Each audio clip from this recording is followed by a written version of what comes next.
дар оғози боз як ҳафтаи нав бинандагони азиз бароятон дуруд мефиристам. Сархатти хабарҳост имрӯз 28 июн пешниҳоди шумо аз студияи марказии радио Озодӣ.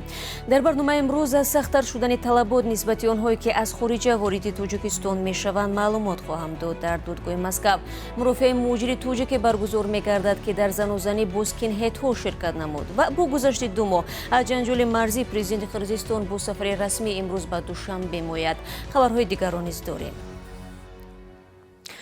шурӯъ мекунам аз вазъи боду ҳаво дар Тоҷикистон ки тибқи пешгӯӣ то 30 июн шадидан гарм шуда боиси афзоиши нурҳои ультрабунавш ва хатари фаромадани сел мегардад.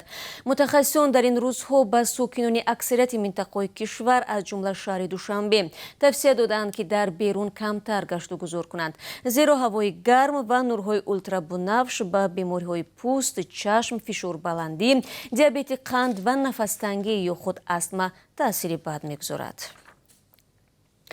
Тоҷикистон талабот нисбати онҳоеро ки аз хориҷа ба кишвар меоянд сахттар кард. Акнун аз ҳама доштани ташхиси манфии коронавирус яъне тести ПЦР талаб карда мешавад ки на дертар аз 72 соат қабл аз сафар гирифта шуда бошад. Ин талабот ба онҳое низ ки ваксина гирифтаанд дахл дорад. Ҳамчунин дар фурудгоҳи Тоҷикистон мусофирони аз хориҷ омада аз ташхиси ройгони коронавирус мегузаранд ва бояд 3 рӯз дар хона бимонанд. Агар ташхиси нафаре аз онҳо гирифторӣ ба COVID-19 нишон бидиҳад, ба наздаш духтури минтақавӣ фиристода мешавад. Дирӯз вазорати тандурустӣ гуфт ки дар як шабонарӯзи гузашта боз 24 нафари дигар ба COVID-19 мубтало шуданд. Ба ҳамин тартиб аз рӯзи 21 июн аз замоне ки мақомоти тоҷик расман бозгашти коронавирус ба кишварро эътироф карданд, 131 нафар ба ин маризӣ гирифтор шуданд. Владимир Путин дастур додааст ки то 15 июл эмгузаронии пулакии хориҷиён аз ҷумла муҳоҷирони меҳнатиро ба роҳ монанд. Президенти Русия аз ҳукумати кишвараш тақозо намудааст ки то 30 июн дар бораи чораҳои таъмини хориҷиён ва афроди бешаҳрванд бо назардошти ҳамаи меъёрҳои санитариву эпидемиологӣ бо ваксина алайҳи COVID-19 гузориш бидиҳанд. Маъракаи эмкунӣ дар саросари Русия дар назар гирифта шудааст. Дар ҳамин ҳол мақомоти Москав дар суҳбат бо хабаргузориҳои русӣ гуфтанд ки рӯзҳои наздик мунтазири ба қайдгирӣ ва мавриди истифода қарор гирифтани ваксинаи Спутник Лайт буда барои муҳоҷирон нуқтаҳои эмгузарониро ташкил хоҳанд кард. интизор меравад имрӯз додгоҳи шаҳри Москав чораи пешгириро нисбати як зодаи 21 солаи Тоҷикистон муайян кунад. Амиршоҳ Ҳусейновро 25 июн бо иттиҳоми занозанӣ бо гурӯҳи тосарҳо ё худ скинҳедҳо боздошт намуданд. Ҷанҷол шоми 23 июн дар ғарби Москав ва баъди он рух дод ки як гурӯҳи скинҳедҳо бо корду силоҳи пневматикӣ дар даст шиорҳои миллатгароёна мезаданд. Дар наворе ки дар шабакаҳои иҷтимоӣ нашр шудааст дида мешавад ки аз рои тосарҳо гурӯҳи аз зодагони Доғистон ҳамроҳ бо Амиршоҳ Ҳусейнов баромада байни онҳо мӯжзанӣ оғоз меёбад. Амиршоҳ Ҳусейнов ба авбошӣ бо истифода аз силоҳ муттаҳам мешавад, дар ҳоле ки ба гуфтаи наздиконаш ӯ ширкатдори тасодуфии ин занозанӣ шуда ҳеҷ силоҳу корде дар даст надоштааст. Сафорати Тоҷикистон дар Русия мегӯяд ин қазияро ҷиддан таҳти назорат гирифта барои ҳимоят аз ҳуқуқҳои Амиршоҳ Ҳусейнов вакили мудофиъ ҷудо кардааст.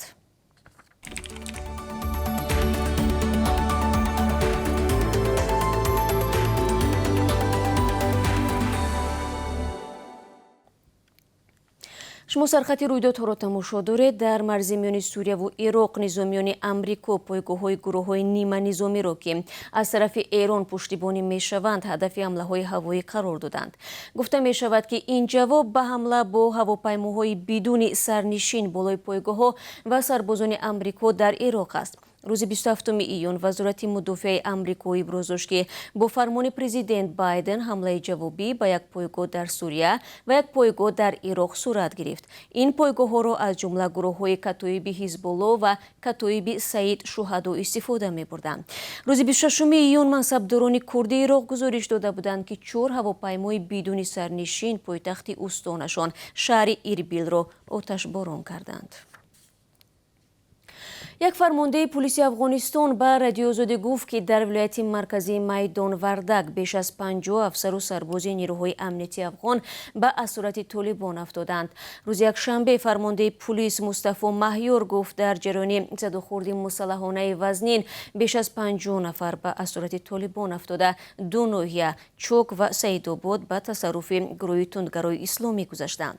حکومت افغانستان تا حال در این باره چیزی نگفته است. سخنگوی طالبان ذبیح‌الله مجاهد در شبکه توییتر نوشته است که در سیدآباد طالبان بیش از 190 نفر را اسیر گرفتند. به قول مجاهد هفته‌های اخیر ده‌ها ناحیه افغانستان به تصرف آنها گذاشته است. وزارت مدافع افغانستان میگوید عقب نشینی نیروها تاکتیکی بوده. فعلا 10 ناحیه دوباره به نظارت نیروهای دولتی گذشت. خبرگزاری دولتی خاور از قبل کمیته دولتی امنیت ملی تاجیکستان خبر داده است که روز 27 ایون در پی حمله طالبان به ولایت بلخ مرزبانان افغان به ناحیه شهر توسی تاجیکستان عقب نشینی کردند. از این پیشتر روز 22 ایون 134 سرباز افغان پس از اشغال شیرخان بندر به ناحیه 5 ولایت ختلان وارد شده بودند. قرار است در نیمه دوم امروز پرزیدنت قرقیزستان وارد دوشنبه شود. پیش بینی می‌گردد که ملاقات صادر جباروف با امام علی رحمان رئیس جمهوری تاجیکستان فردا در قصر ملت صورت بگیرد. وزارت کارهای خارجه تاجیکستان درباره برنامه سفر و همچنین موضوعاتی که در این گفتگوها مطرح خواهند شد تا به حال تفصیلات نداده است. ولی خدمات مطبوعات پرزیدنت قرقیزستان آخر هفته گذشته معلومات داد که دو جانب همکاری‌های مشترک و مسائل مرزی دولتی تاجیکستان و قرقیزستان را مطرح خواهند کرد.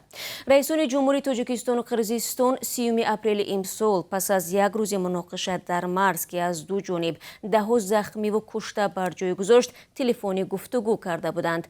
آن زمان امام علی رحمان همتای قرقیزستانیش صادر جباروف را در نزدیکترین فرصت با یک سفر رسمی به دوشنبه دعوت نمود. در روسیه مسئله ستونیدن حق کمیسی از انتقال پول به خارج را مطرح دارند. نشریه ایزوستیا می‌نویسد از این راه حکومت روسیه می‌خواهد به بودجه دولتی درآمد علاوه‌ای جمع کند. حکومت به وزارت مالیه سپارش داده است که مسئله جوری کردن 1% کمیسیا به بالای عملیات انتقال پول به خارج را بررسی نماید. بنا به معلومات بانک مرکزی سال گذشته از روسیه 40 میلیارد دلار به خارج کشور فرستاده شده است. به همین منوال بودجه این کشور امکان داشت که تخمینا 30 میلیارد روبل فایده علاوه‌ای بگیرد. کارشناسان میگویند ستونیدن حق کمیسیا باز هم به جیب مهاجران ضربه خواهد زد. در 3 ماه اول سال جاری مهاجران تاجیک به وطن 327 میلیارد دلار پول فرستادند که نسبت همین دوره سال گذشته 8% کمتر میباشد.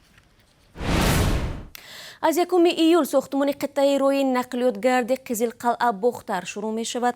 انتظار می رود کارهای بنیادی 23 ماه ادامه نماید.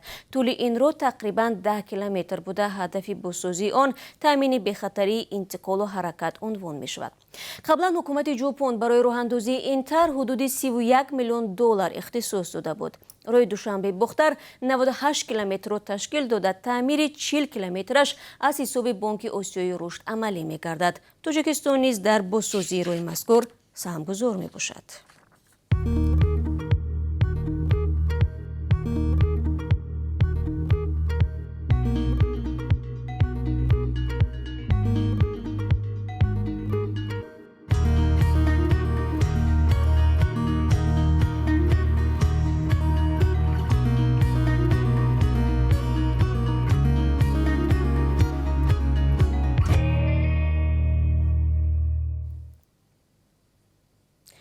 وزارت کارهای داخلی تاجیکستان از بازداشت گروه خبر می‌دهد که به ساخته‌کاری حجت‌ها متهم می‌شوند.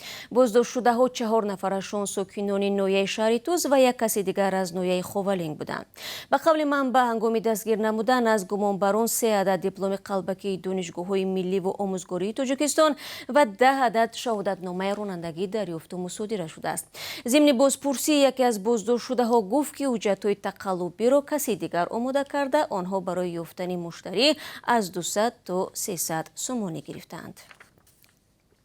дӯстони азиз, ҳоло бароятон дар бораи қурби расмии асъори хориҷӣ дар Тоҷикистон маълумот медиҳам. Имрӯз 28 июн Бонки миллӣ $1 11 сомониву 32 дирам ва 1 евроро 13 сомониву 53 дирам таъин кардааст.